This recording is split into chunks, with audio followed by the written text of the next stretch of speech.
Tuti tak payah pakai, tak payah bancuh tuti, masuk minyak hitam, masuk petrol. Cik Maimun, Akak Nora dengan Ustazah Kamaria. Ini 3 orang nama memang saya dah mark dah. Okey? Sebab dia orang nekan-nekan saya, tanya mesin rumput yang orang perempuan boleh pakai, tapi Acik nak petrol. Acik tak nak bateri. Nak yang petrol. Saya bagi yang badan, dia cakap sakit bahu. Saya bagi yang tangan, yang tu kat atas tu, yang straight shaft, dia cakap sakit tangan. Saya dah pening lah. Tapi tak berhenti kat situ. Saya ada lagi satu untuk acik-acik semua yang jenis tolak. Alright? Yang ini brand daripada Ogawa, model LX35N, yang mana dia punya cc 35.5 untuk dia punya tangki petrol 0.9 liter, tangki minyak hitam 0.1 liter. Okey, untuk model ni memang acik-acik, akak-akak semua kan, abang-abang semua, pakcik-pakcik semua tak ada alasan dah nak cakap sakit bahu, sakit tangan. Sebab apa? Dia jenis tolak. Dia datang pun dengan rim sebesar 7 inci. Nampak ni? Rim sebesar 7 inci. Jenis throttle macam ni. Okey, jenis throttle macam ni. On off dia dekat sini. Alright.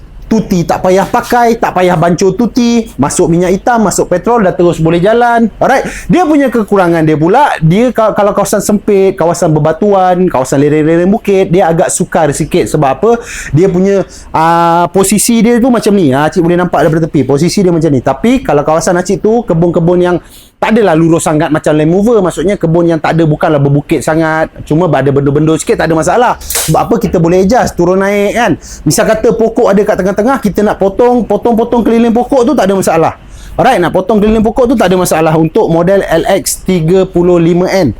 Alright, untuk dia punya harga. Okey.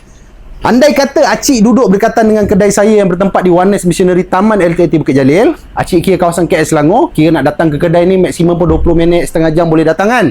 Saya bagi acik-acik yang walk in dengan harga RM599, siap pasang, siap start. Okey, kita siap startkan enjin sekali dengan harga RM599.